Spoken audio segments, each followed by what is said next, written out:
Срочное обращение Зеленского к народу России, критика и послание. Детали. Путин в военной форме сделал заявление на фоне ультиматума Трампа Зеленскому и Европе. О чем сказал? Грандиозный скандал в Польше на дом. Во время налета дронов 10 сентября упал не российский БПЛА, а ракета от F-16. Как это произошло? Президент оказался в неведении и требует расследования. Поляки готовят запасной аэродром. Граждане страны находятся в активных поисках недвижимости за границей из-за страха войны. Сколько готовы отдать за новое жилье? Внутренняя война с ЕС. 5 стран Европейского Союза пошли против Брюсселя, чтобы спасти россиян и свою экономику. Как деньги русских туристов изменили план стран-членов ЕС? Китайцы в России в поисках счастья. В Госдуме заявили, что ожидают наплыва туристов из Поднебесной, которые будут искать себе жен среди россиянок. Казахстан наказывает за принуждение к браку. Львов стал центром спецоперации СБУ. Город под пристальным вниманием силовиков. В Верховной Раде внезапно заговорили о выборах, а Джо Байден жалуется на маленькую пенсию. Об этом и не только. Досмотрите. Всем привет, это «Время Прядко». Коротко, четко и по делу о том, о чем говорят в мире. Если вам есть что сказать, делитесь своими мыслями и отвечайте на мои вопросы в комментариях. За лайк и подписку буду благодарен. Время начать. Поляки готовят себе запасной аэродром. После налета дронов в воздушное пространство Польши граждане страны активно ищут себе недвижимость за рубежом. Готовы выкладывать до 250 тысяч евро за квартиры. Среди приоритетных направлений Испания и Болгария. О том, что сейчас у риэлторов красные телефоны от звонков поляков, пишет польская пресса. Издание Wyborcza.pl уточняет, что среди тех, кто ищет себе новый дом, жители восточной части Польши, граничащей с Украиной и Белоруссией, а также жители Варшавы, рассказывают агенты недвижимости. После атаки российских дронов на Польшу звонит втрое больше людей. Друзья, их знакомые, много новых клиентов. Говорят, я думал о покупке чего-то в Испании 2 года, присматривался, но похоже, сейчас время принимать решение. Люди переходят от мечты к действиям. Некоторые прямо говорят, нужен адрес для сына, признается стоварчик. При этом в Польше сейчас грандиозный скандал. Во время налета дронов дом в селе Вырыки-Воля был разрушен не дроном, а ракетой с польского F-16, которая должна была сбить дрон, но у нее произошел сбой системы наведения. При этом прокуратура засекречивает эту информацию, пишет издание «Rzeczpospolita». Там называют ракету неидентифицированным объектом. Это была ракета «Воздух-воздух» AIM-120 Амрам с нашего F-16. Во время полета произошла неисправность системы наведения. Ракета не сработала. К счастью, боеголовка не взорвалась, так как предохранители сработали штатно. Был российский налет. Польская сторона защищалась. Таким образом, на дом рухнула ракета длиной около 3 метров и весом более 150 килограммов. Президент Навроцкий в ярости, он требует объяснений и отчета от правительства и уточняет, от него тоже утаили информацию. Не будет допущено сокрытие информации в условиях гибридной войны. Сообщения, передаваемые полякам, должны быть проверены и подтверждены. Одновременно президент подчеркивает, что он сам не был проинформирован по этому вопросу, так же, как и Бюро национальной безопасности, и дело не было представлено и разъяснено на Совете национальной безопасности. Беларусь намеренно атаковала Литву российским дроном Гербера. Запуск этого БПЛА был осуществлен с территории Беларуси, и это был не случайный залет. Такое громкое заявление сейчас тиражируют СМИ стран Балтии, ссылаясь, как утверждается, на хорошо информированные источники. По данным издания Delphi, запуск дрона представлял собой целенаправленную операцию против Литвы. Целью были не только проверка возможностей ПВО, но и создание психологического эффекта. Источники портала полагают, что именно поэтому дрон пролетел над Вильнюсом на такой высоте, где его не зафиксировали радары ПВО. В материале говорится, что в беспилотнике было мощное взрывное устройство, современный бортовой компьютер и как минимум 1 сим-карта. Вильнюс при этом обучает молодое поколение запускать дроны. В литовском городе Таураге, всего в 30 километрах от границы с Россией, открылась первая школа, где дети и взрослые учатся собирать, программировать дроны и управлять ими. Всего в стране планируют открыть 9 таких школ. Мы строим наши возможности, чтобы, так сказать, быть ежом для нашего врага. Все дело в укреплении оборонительных возможностей, и Литва действительно очень серьезно относится к жизни по соседству с Россией и Белоруссией. Сейчас уделяется огромное внимание как политике, так и инвестициям в оборону. Внутренняя война с ЕС. Несколько стран Европейского Союза пошли против Брюсселя. Греция впервые с 2022 года наложила вето на решение, которое затрагивает интересы России. Речь идет об отказе вводить ограничения на получение виз для россиян. К этому же решению присоединились Италия, Испания, Франция и Венгрия. Пресса Греции пишет, что это был необходимый шаг, иначе бы решение нанесло сокрушительный удар по туризму в регионах, где все еще сохраняется поток российских туристов. И дело в первую очередь в деньгах. Туристы из России тратят в среднем 1300 евро в день, тогда как средний турист 567 евро, пишет издание ProNews. Интересно, но Кипр вето не наложил, хотя 10% его населения имеют российский паспорт, пишет издание.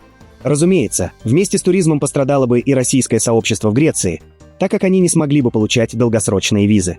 Аналогичные меры приняла бы и Россия в отношении греков, что привело бы к дальнейшему драматическому падению экспорта. Ультиматум Трампа Зеленскому и Европе. Американский президент, которого сейчас активно критикуют как в Украине, так и в России, главным образом граждане, сделал очередное заявление. Теперь оно не адресовано Путину. Трамп говорит, Европа должна отказаться от российской нефти, а Зеленский пойти на сделку. Для танго нужны двое. Речь идет о двух людях, Зеленском и Путине, которые испытывают взаимную ненависть. Похоже, мне приходится сидеть с ними в одной комнате, потому что они не способны находиться там вместе. Ненависть между ними огромна. Но та встреча многое дала. Ему придется начать действовать и заключить соглашение. Ему придется пойти на сделку. Зеленскому придется это сделать. А Европе необходимо прекратить покупать нефть у России. Параллельно с этим заявлением Трампа появилось заявление Путина. Он впервые с марта 2025 года вновь появился в военной форме на учениях «Запад-2025». Там говорил, что Россия и Беларусь готовы отражать любое нападение. Цель учения заключается в том, чтобы отработать все необходимые элементы по безусловной защите суверенитета, территориальной целостности, защита от любой агрессии союзного государства. Мероприятие проходит на 41 полигоне. Участие принимают 100 тысяч военнослужащих. Задействовано будет, и уже задействуется, около 10 тысяч систем вооружения, техники. При этом Зеленский считает, что это Путин готовит новое нападение, а точнее 2 сложных наступления в Украине. Об этом он заявил в интервью Sky News, где также попытался озвучить россиянам послание. Далее предлагаю послушать обращение Зеленского к народу России. Есть ли у вас послание к русскому народу? Знаете, трудно отправлять послания людям, у которых нет ушей. Они не хотят слышать. Они живут в своем аквариуме. Они думают, что это их мир. Кстати, у них есть название «русский мир». Это правда. И они думают, что могут вернуть все государства, которые были в Советском Союзе. И они считают, что это русская справедливость. Что им сказать, если они не хотят слышать? Есть только одна вещь. Конечно, через несколько лет, я не знаю, когда, но через несколько лет, может, они даже не поймут. Но им придется признать, что Путин разрушил их историю, и они будут извиняться. И их дети будут извиняться. И их внуки, которые не воевали, будут извиняться из-за этого. И это факт.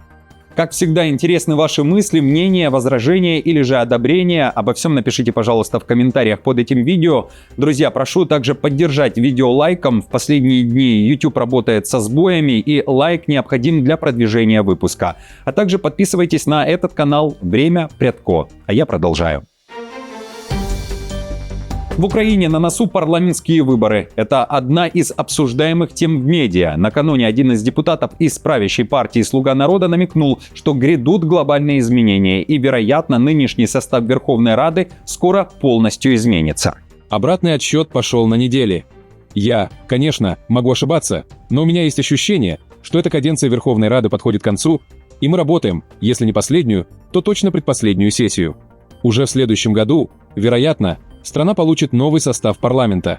И это тесно связано с вопросом окончания войны. В Киеве накануне вечером прошла закрытая встреча Зеленского с депутатами фракции «Слуга народа». По информации источников, главной темой для обсуждения стала война. При этом темы выборов или каких-либо новых кадровых перестановок не обсуждались, пишет издание РБК «Украина». Зеленский также говорил, что если ситуация на фронте ухудшится, то власти Украины будут принимать трудные решения. Также, по словам Зеленского, есть какие-то силы в украинском политикуме, которые попытаются через окружение президента США Дональда Трампа донести ему альтернативную точку зрения не в интересах Украины. Кроме того, президент сказал, что он хочет скорейшего прекращения войны, однако должен готовиться и к худшему сценарию. По этой логике власти вынуждены закладывать значительный бюджет на финансирование оборонки и армии в следующем году.